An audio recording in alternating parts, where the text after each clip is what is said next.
E aí, galera, como falei pra vocês no grupo, né, e no Classroom, eu vou tentar fazer a semana dessa forma, com a videoaula, para tentar alcançar mais gente e ser algo mais direto, né? Então, ao invés de ter uma aula, 1h30 de aula, a gente pega a apostila, vocês leem, eu dou essa videoaula e depois só ver uma verificação de leitura com 5 questões para testar se vocês de fato leram a apostila e assistiram a aula, né? Então a aula de hoje é humanismo, né? O humanismo, ele é uma transição entre a Idade Média e a Idade Moderna, né? Em termos de literatura, é em trovadorismo, que a gente já viu, né, na aula passada, e o classicismo, né, do Renascimento, essas coisas, né? Então, o grande ponto do humanismo é a gente entender que na parte histórica a gente está saindo do medieval, em que a igreja era o centro, e agora, com o humanismo, eles querem inverter essa ordem, né? Colocar o ser humano como centro, né? Por isso o humanismo, e por isso a característica fundamental do humanismo é o antropocentrismo, ou seja, o centro de tudo agora é o ser humano, né? É o ser humano, né? Então, isso tem tudo a ver com as questões criadas da burguesia, dos burgos, né? E um grande afloramento da cultura na Itália, na Espanha e em Portugal também, né? Então, os humanistas, eles negavam a Idade Média, achavam que era uma década não, um século, uma era perdida, uma idade perdida, e queriam retornar à antiguidade grega, né, aos clássicos gregos romanos e tal, né? Então, vendo por essa forma, o humanismo é uma corrente, é uma escola literária que nega a Idade Média e quer renovar a literatura, as artes, a partir do que foi feito ou pensado na Idade Clássica, né? Grega romana. Né? E aí, como característica desse período, o que a gente tem? Antropocentrismo, que é o mais importante, que é pensar que os valores humanos, que a visão de mundo humana, ela é o centro, né? Então, eu me afasto da igreja, eu me afasto desse teocentrismo, que é o centro em Deus, e eu vou botar o centro no ser humano, no que ele é de mais único, né? De mais diferente, né? E aí, por isso, eu vou recuar do espiritual e você vai pro racional agora, né? Vou pensar no racional. Por isso, o racionalismo é uma corrente filosófica que vai também estar junto. Outra coisa é o foco na ciência, né? Nesse período, começou a desenvolver o pensamento mais forte cientificamente, né? Porque antes disso, quem tomava conta da universidade, dos pensamentos, eram a igreja também, né? E aí, por fim, é esse retorno à Idade Clássica, né? A Idade Clássica. E aí, já, isso aqui é um recorte histórico, de características importantes. E aí, o que mais? E em Portugal, como é que funcionou isso? A gente tem 3 formas, né? Naquela época, Portugal já estava se formando como um Estado-nação, né? A gente viu que no trovadorismo, lá ainda era galego-português, era misturado com a Espanha, mas aqui já é Portugal. Temos Portugal já com a sua língua e particularidade. Dessa forma, nesse sentido, a gente vai ter 3 expressões artísticas, né? Que é o teatro, que é a poesia e a crônica, né? E aí cada um deles tem o seu autor que vai ser principal, né? Vamos ver um de cada um, que aí vai ser basicamente por essa via que a gente vai ver o humanismo. Ele é bem rápido, porque ele é algo de transição.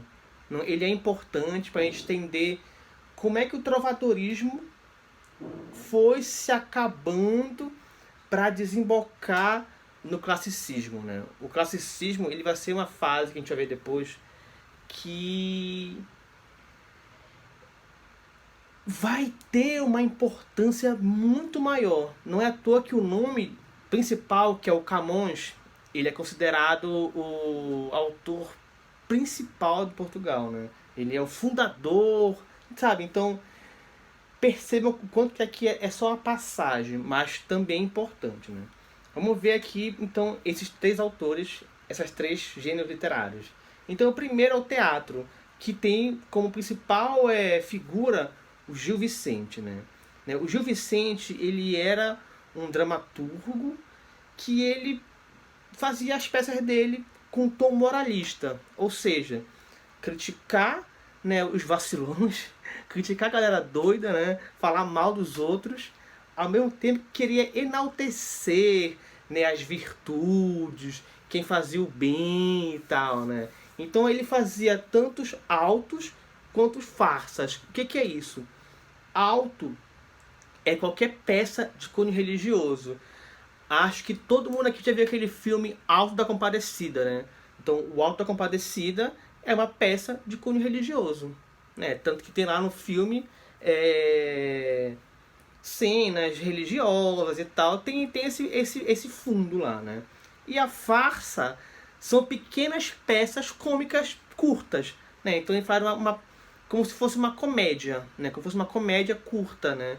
Então, o que é importante de ver no Gil Vicente é que ele é muito ligado ao humor, né?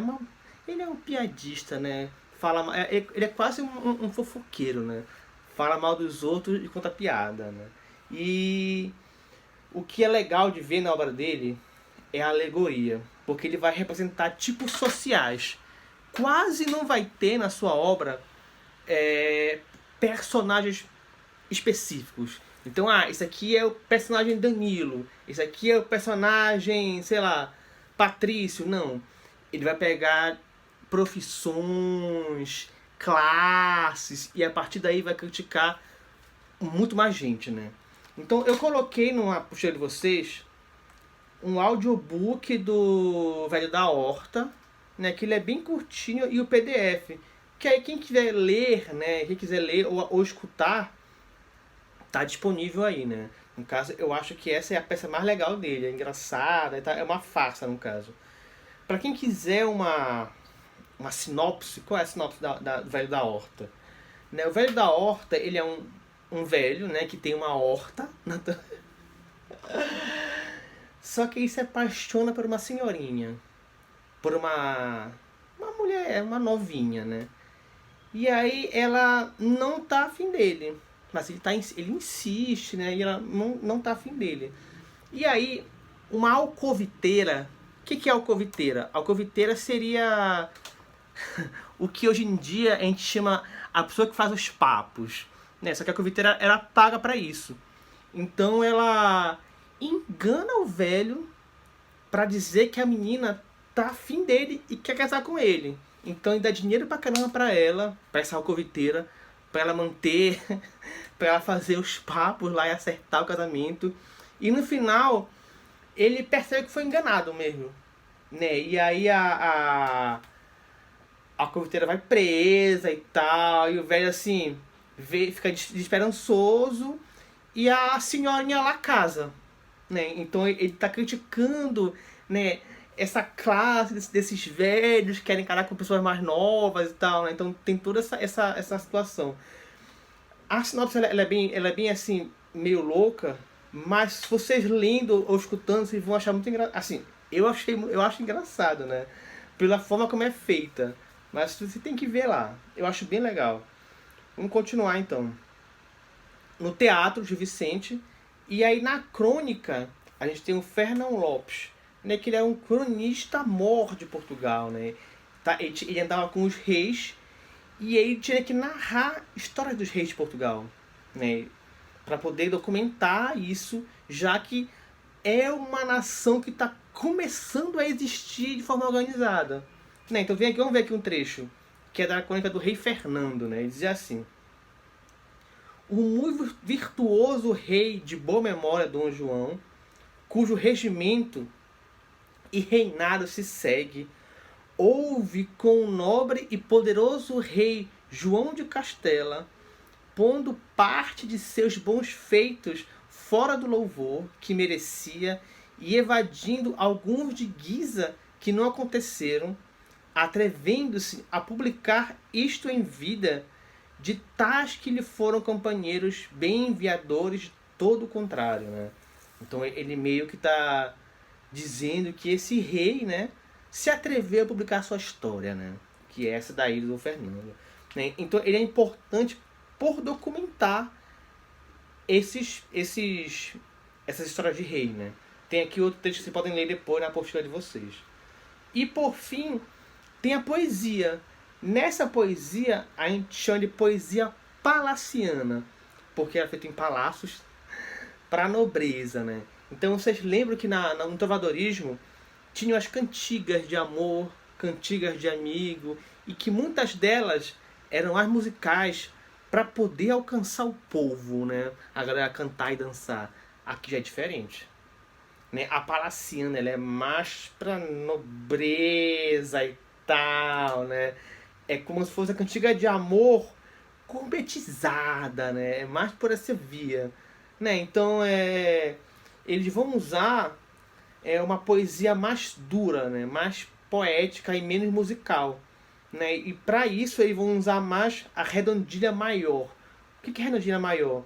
É quando a gente pega o verso e separa em sílabas poéticas e vai dar 7 sílabas, né? 7 sílabas, né? O ideal para ter uma coisa mais musical é ter menos. É quando tu tem mais, tu evita de criar uma musicalidade nesse poema, né? Eu vou ler aqui, então, para a gente encerrar, né, a Trova de Inês, que está na tua apostila, que é do queridíssimo Garcia de Rezende. Diz assim, né? Qual será o coração tão cru e sem piedade que não cause paixão, uma tão grande crueldade e morte tão sem razão? Triste de mim, inocente, que por ter muito fervente lealdade, fé e amor, ó príncipe meu senhor, me mataram cruelmente. A minha desaventura, não contente de acabar-me por me dar maior tristura, me foi pôr em tanta altura para alto me derrubar. Que se me matar alguém, antes de ter tanto bem em tais chamas, não ardera. Pai, filho, não conhecera, nem me chorara ninguém. Né? Então ele vai pegar um mito clássico de Portugal, que é o de Inês de Castro, né? Que aí ela era uma plebeia que casou com que era apaixonada pelo rei, né? E aí morreu, e tem toda essa situação, né? Então, vocês vão ver na apostila que não é tão fácil de ler assim, né? Mas no fim das contas, desse período, o que é mais importante mesmo é entender o antropocentrismo e na literatura o Gil Vicente. Essas outras partes da poesia e da crônica é mais um adendo, né? Então foquem no Gil Vicente. Se puderem escutar aqui o audiobook, seria legal, né? Porque vocês vão entender todo o processo, né? Então fique à vontade. Então é isso, como eu falei, vai ser tipo um vídeo rápido para você não se perder, não ficarem desatentos, né? Então quem gostou, deixe seu like, né? Se inscreva no canal, né? E